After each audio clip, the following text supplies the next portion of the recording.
परी की जादुई वेस्टर्न ड्रेस। बहुत समय पहले की बात है। एक गांव में प्रियंका अपने माता पिता के साथ रहती थी। प्रियंका एक गरीब परिवार से थी। प्रियंका के माता पिता मजदूरी करके जैसे तैसे अपना घर चलाते थे। प्रियंका बहुत ज़्यादा सांवली लड़की थी। प्रियंका हमेशा से एक मॉडल बनना चाहती थी, लेकिन अपनी गरीबी के कारण उसका ये ख्वाब ही रह जाता है। वो सरकारी कॉलेज में पढ़ रही थी, जहां उसे सरकार की तरफ से खर्चा मिल रहा था। ऐसे ही दिन बीत रहे थे। प्रियंका अपने कॉलेज में बहुत अच्छी परफॉर्मेंस देती है। गरीब होने के बाद भी प्रियंका का हर काम समय से पूरा होता है।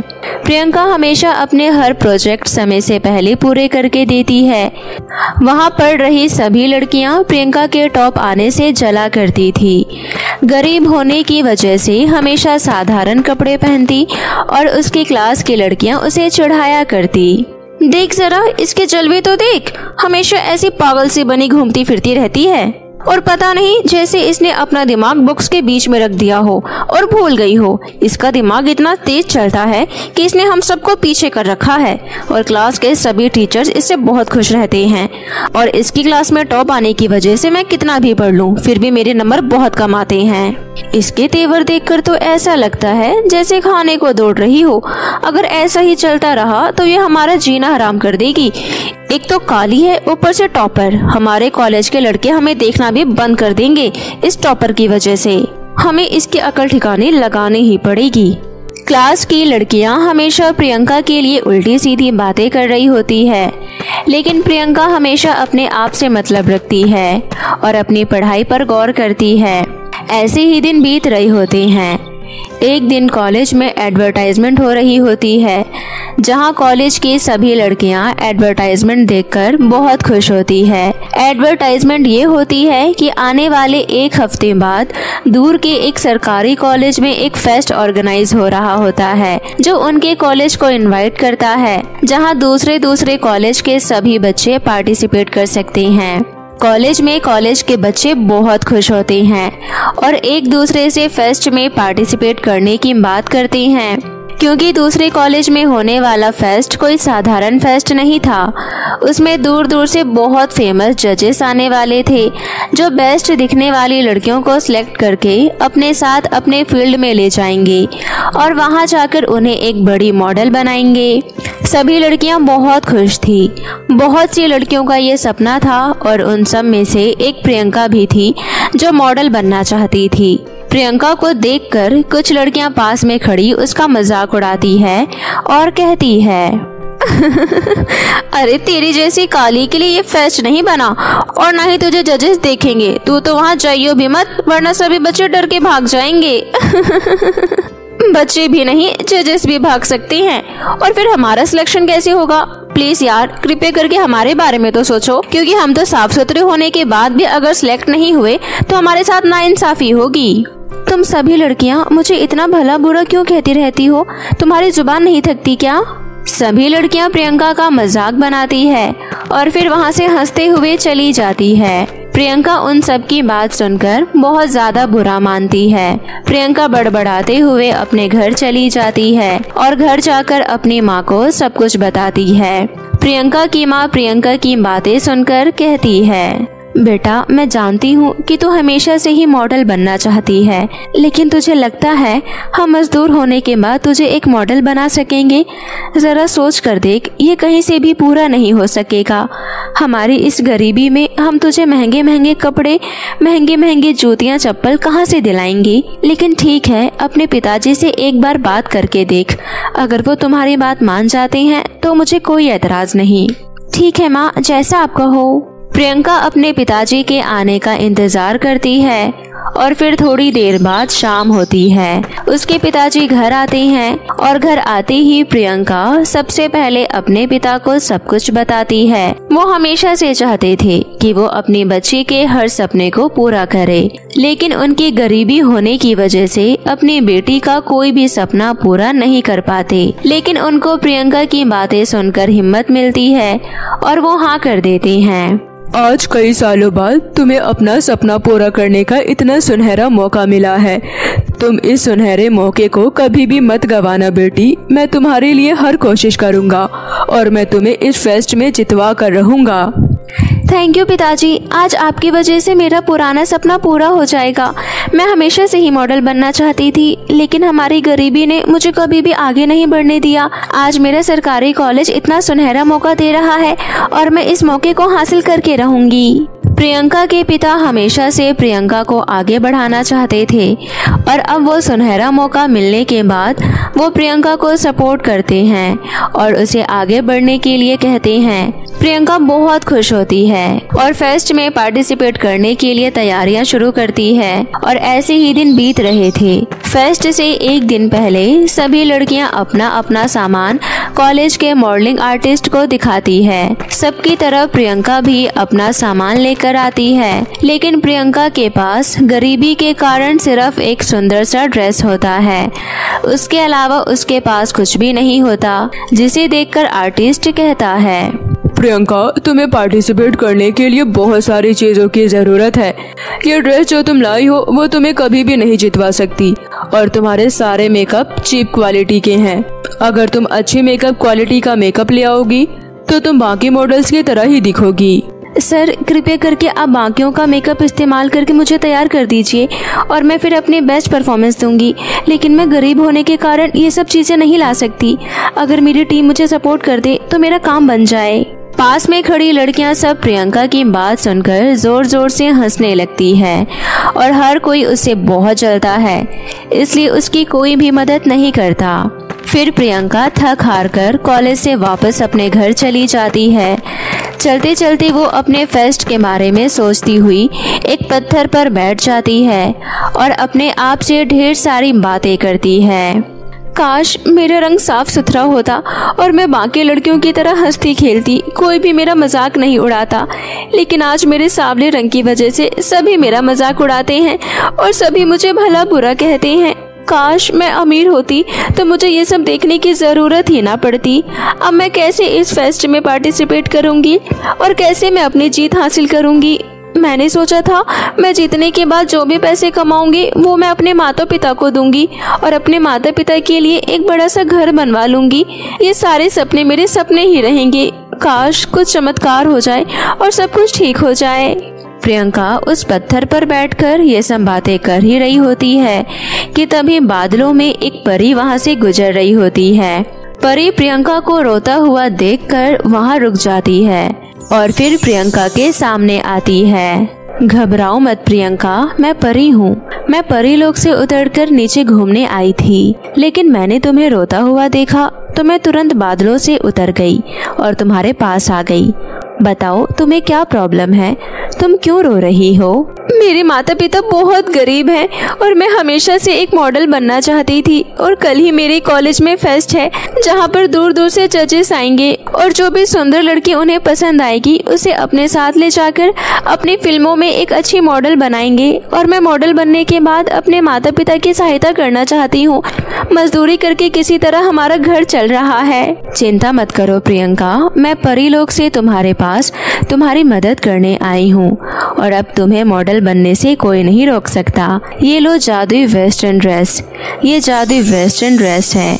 इसे तुम कोई मामूली ड्रेस मत समझना और ना ही तुम अपनी ड्रेस किसी को देना और ध्यान रहे कि इसके बारे में तुम्हें किसी को भी बताना नहीं है। तुम ये ड्रेस अपने फेस्ट में पहनकर चले जाना। उसके बाद ये ड्रेस तुम्हारी वेशभूषा बदल देगी और तुम इस ड्रेस से जो भी मांगोगी वो तुम्हें ये दे देगी। क्या सच में परी, आप सच बोल रही हैं? मैं जल्दी से घर जाकर इससे कुछ मांग कर देखती हूँ। प्रियंका अपने घर पहुँचती है और जादुई वेस्टर्न ड्रेस से कहती है, हे जादुई वेस्टर्न ड्रेस, हमारे घर में गरीबी होने के कारण हम लोग ढंग से खाना भी नहीं खा पाते, तो क्या तुम हमारे लिए खाने के लिए कुछ अच्छे भोजन दे सकती हो? जो हुकुम मालिका। इतना कहते ही ड्रेस में से ढेर सारा खाना निकलने लगता है और ये देखकर प्रियंका बहुत खुश होती है। प्रियंका के पिता ये सब देख रहे होते हैं और वो हैरान रह जाते हैं। तभी प्रियंका अपने माता पिता को सब कुछ बताती है और सभी एक साथ बैठकर भोजन कर लेते हैं और फिर समय से सो जाते हैं। अगले दिन प्रियंका का फेस्ट होता है और प्रियंका वो जादुई वेस्टर्न ड्रेस पहन लेती है और जैसे ही प्रियंका ड्रेस पहनती है उसका रंग रूप बदल जाता है और वो बहुत सुंदर दिखने लगती है। वो अपने आप को देखकर अपना पहचानना भूल जाती है और वो बहुत खुश होती है। जैसे ही प्रियंका सुंदर दिखने लगती है वो जादुई वेस्टर्न ड्रेस से कहती है, हे जादुई वेस्टर्न ड्रेस, मुझे पहनने के लिए एक सुंदर सी हाई हील्स दे दो। प्रियंका के इतना कहती ही जादुई वेस्टर्न ड्रेस में से एक सुंदर सी हील्स निकलती है। प्रियंका तुरंत ही वो हील्स पहन लेती है, जिसके बाद प्रियंका बहुत अच्छी और लंबी दिखती है। उसके बाद प्रियंका जल्दी से फेस्ट में जाती है और वहां जाकर अपनी परफॉर्मेंस देती है। परफॉर्मेंस देखकर जजेस बहुत खुश होते हैं और प्रियंका को सिलेक्ट कर लेते हैं। तभी पास में खड़ी लड़कियां उसे बहुत जल रही होती है और तरह तरह की बातें बनाती है। ये काली कलौटी बैंगन रोटी इतनी साफ कहाँ से हो गई, वो भी रातों रात। ऐसा क्या जादू हो गया जो ये इतनी साफ सुथरी हो गई और इतनी सुंदर दिखने लगी। कल तक तो इसके पास इतनी सुंदर ड्रेस भी नहीं थी, तो इसके पास इतनी सुंदर ड्रेस कहाँ से आ गई। और इसका हील्स तो देखो कितनी सुंदर लग रही है।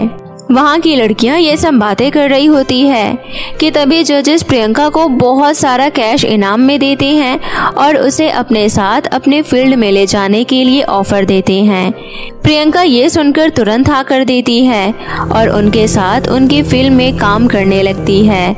वहीं दूसरी तरफ प्रियंका घर पहुंचकर अपने माता पिता को सब कुछ बताती है।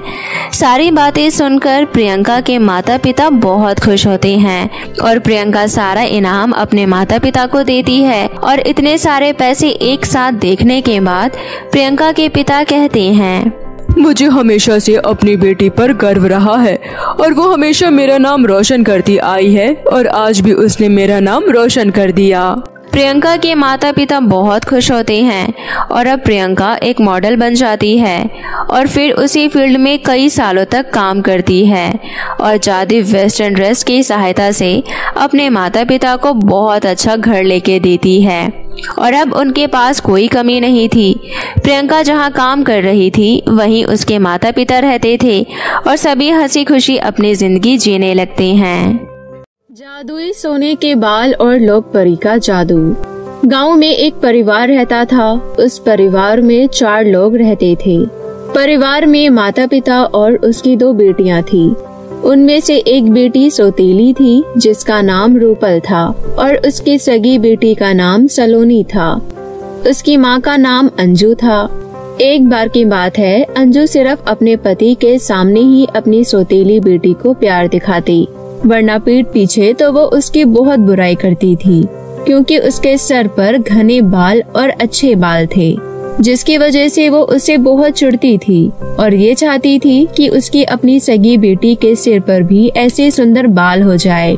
अंजू अपनी बेटी को बहुत खूबसूरत बनाना चाहती थी ताकि वो उसका रिश्ता किसी अमीर घर में कर सके।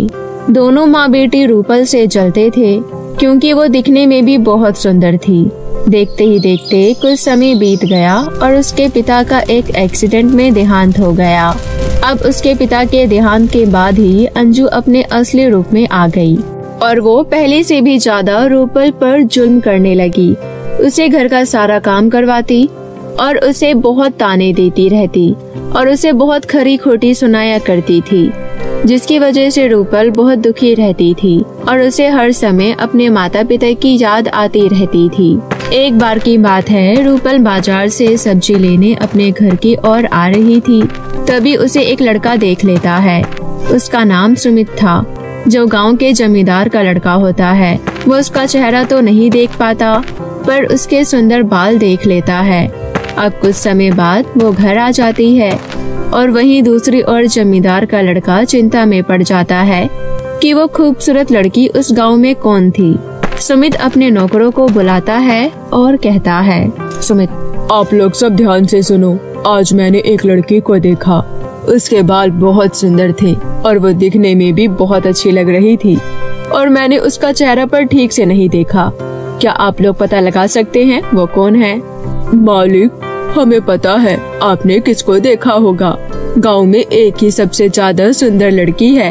उसका नाम रूपल है और वो अपनी सौतेली माँ अंजू के साथ रहती है। हम उसी गांव से तो आपके यहाँ काम करने आते हैं, इसलिए हमें पता है। अच्छा, तो ये बात है। ठीक है, अब आप लोग यहाँ से जा सकते हैं। अब सुमित अपने पिता को सारी सच्चाई बताता है और उसके पिता उसकी ये बात सुनकर खुश हो जाते हैं और शादी का रिश्ता लेकर रूपल के घर चले जाते हैं। उनके घर पहुँचते ही वो रूपल को देखते हैं कि वो तो घर का काम कर रही होती है। तभी सुमित के मन में ख्याल आता है कि रूपल तो संस्कारी लड़की है। ये देखकर वो और भी ज्यादा खुश हो जाता है। अब उसके पिता अंजू से बात करते हैं और कहते हैं, बहन जी, हम आपकी बेटी रूपल का हाथ मांगने आए हैं। मेरा बेटा चाहता है कि आपकी बेटी की शादी मेरे बेटे से हो। उम्मीद करता हूँ आपको कोई ऐतराज नहीं होगा। अंजू घबरा जाती है और इसलिए वो कुछ नहीं कहती और डर के मारे जमींदार की बात सुनकर हाँ कर देती है। फिर सुमित कहता है, रूपल, क्या तुम्हें भी मैं पसंद हूँ ना? तुम मुझसे शादी करोगी ना? हाँ, मैं आपसे शादी करूँगी। आखिर इतने बड़े घर में शादी करने के लिए कौन मना करेगा? आप भी मुझे पसंद हो। मैं शादी के लिए बिल्कुल तैयार हूँ। रूपल की ये बात सुनकर लड़के वाले वहाँ से चले जाते हैं और अब अंजू रूपल को खरी खोटी सुनाने लगती है, क्योंकि वो मन ही मन जल रही होती है और उसकी सगी बेटी सलोनी भी रूपल से जल रही होती है कि इसके लिए इतना अच्छा रिश्ता कैसे आ गया। अरे ओ रूपल की बच्ची, तूने उस लड़के पर क्या जादू टोना करा जो तेरे चंगुल में फंस गया और तेरे को इतना अमीर रिश्ता मिल गया? तू तो चाहती ही थी कि मेरी बेटी की जिंदगी खराब हो जाए, इसलिए तूने ऐसा करा है ना? अब तू देखती जा, जमींदार के लड़के से शादी तो मेरी बेटी की ही होगी। माँ, मैं भी उस लड़के को पसंद करती हूँ। मैं उसी से शादी करूँगी और वो तो कितना अमीर भी है। मैं जिंदगी भर खुश रहूँगी। मुझे कुछ नहीं पता माँ, आप इसका रिश्ता तोड़वा दो और मेरी शादी करवाओ। दोनों मिलकर प्लानिंग करते हैं कि इसको टकला कर देते हैं। अगर इसके सर पर बाल ही नहीं रहेंगे तो जमींदार का लड़का इसे शादी ही नहीं करेगा। वो दोनों रात होने का इंतजार करते हैं और उसके सिर पर हेयर रिमूवल क्रीम डालकर ऐसे ही छोड़ देते हैं और सुबह तक उसके सारे बाल झड़ जाते हैं। जब सुबह रूपल उठती है तो वो अपने आप को शीशे में जाकर देखती है तो उसके सर पर एक भी बाल नहीं होते हैं। ये देखकर दोनों माँ बेटी खुशी से झूम रही होती है और वो जल्दी से जाकर ये बात जमींदार के लड़के सुमित को बताती है कि रूपल टकली हो गई है और उसके सिर पर बाल नहीं है। ये खबर सुनकर सुमित हैरान हो जाता है और अब वो शादी के लिए मना कर देता है, क्योंकि उसे तो रूपल के बाल पसंद थे, इसलिए उसने रूपल को शादी के लिए प्रस्ताव दिया था। अब रूपल अपने बालों की वजह से फूट फूट कर रोने लगती है और घर से बाहर आकर एक नदी किनारे बैठकर दुख मना रही होती है। अब उसका रिश्ता टूट चुका था और वो ये सोच में पड़ जाती है कि अब उससे आखिर कौन शादी करेगा। तभी ऊपर से जादुई परी गुजर रही होती है। उस परी का नाम लोक परी था। लोक परी नीचे आकर पूछती है, क्या हुआ रूपल, तुम ऐसे रो क्यों रही हो? क्या परेशानी है? मुझे बताओ, क्या पता मैं तुम्हारी समस्या का कोई हल निकाल सकूं। देखिए न लोक परी, माँ और बहन सलोनी ने मिलकर छुपकर मेरे सिर पर क्रीम लगाकर मुझे गंजा कर दिया। अब मैं टकली हो गई हूँ। मेरी शादी भी तय हो गई थी, पर अब उस वजह से मेरी शादी के लिए जो रिश्ता आया था उन लोगों ने भी मना कर दिया और अब लगता है कि मेरी शादी कभी नहीं होगी, क्योंकि टकली लड़के से भला कौन शादी करना चाहेगा। इतना बोलकर रूपल फूट फूट कर रोने लगती है। ये सारी बात सुनकर लोक परी कहती है, रूपल तुम चिंता मत करो, मेरे पास तुम्हारे लिए कुछ है। फिर लोक परी अपनी जादुई छड़ी घुमाती है। जादुई छड़ी घुमाते ही रूपल के बाल सोने के बन जाते हैं। अब तुम्हें चिंता करने की कोई जरूरत नहीं है। अब तुम खुशी से और आराम से रह सकती हो। ये बाल और मेरा जादू तुम्हारी हमेशा रखवाली करेगा। अब रूपल अपने बालों को सोने का देखकर बहुत खुश हो जाती है और उसकी सुंदरता में 4 चांद लग जाते हैं। अब वो खुशी खुशी लौटकर अपने घर आती है और उसके बालों को देखकर दोनों माँ बेटी हैरान हो जाते हैं और उससे पूछते हैं, अरे कलमुही, तेरे बाल ऐसे कैसे हो गए? तब रूपल जवाब देती है, आज मुझे लोक परी मिली थी जिन्होंने मेरे बाल सोने के बना दिए। अब मुझे कोई भी परेशानी नहीं होगी। अब रूपल अपने होने वाले पति सुमित के पास जाती है, जिसने शादी के लिए मना कर दिया था क्योंकि तब रूपल टकली हो गई थी। पर अब तो रूपल के सोने के बाल थे। ये खुशखबरी देने वह सुमित के पास जाती है और जब सुमित उसे देखता है तो वो हैरान ही हो जाता है क्योंकि वो पहले से कई गुना ज्यादा खूबसूरत लग रही थी। तब वो रूपल से कहता है, रूपल, तुम इतनी सुंदर कैसे हो गई? और तुम्हारी माँ ने तो कहा था कि तुम टकली हो गई हो, तुम्हारे सिर पर से बाल चले गए हैं, तो फिर ये कैसे?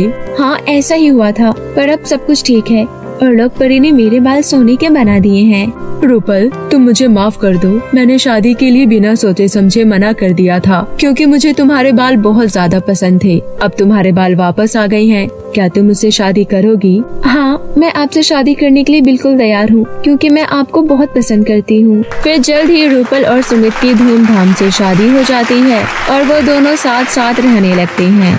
रूपल समय के साथ रहकर बहुत खुश थी। सुमित उसे बहुत प्यार करता था और फिर इस तरह दोनों खुशी खुशी अपना जीवन व्यतीत करते हैं। तो मेरे प्यारे दोस्तों, कैसी लगी आपको हमारी ये कहानी? हमें कमेंट करके जरूर बताएं और इसे अपने दोस्तों के साथ भी शेयर करें। और हाँ दोस्तों, अगर आपने अब तक मेरे चैनल को सब्सक्राइब नहीं किया है तो प्लीज जल्दी से नीचे लाल बटन दबाकर अभी कर ले। तो मिलती हूँ आपसे फिर किसी नई कहानी के साथ। तब तक के लिए आप अपना ध्यान रखें।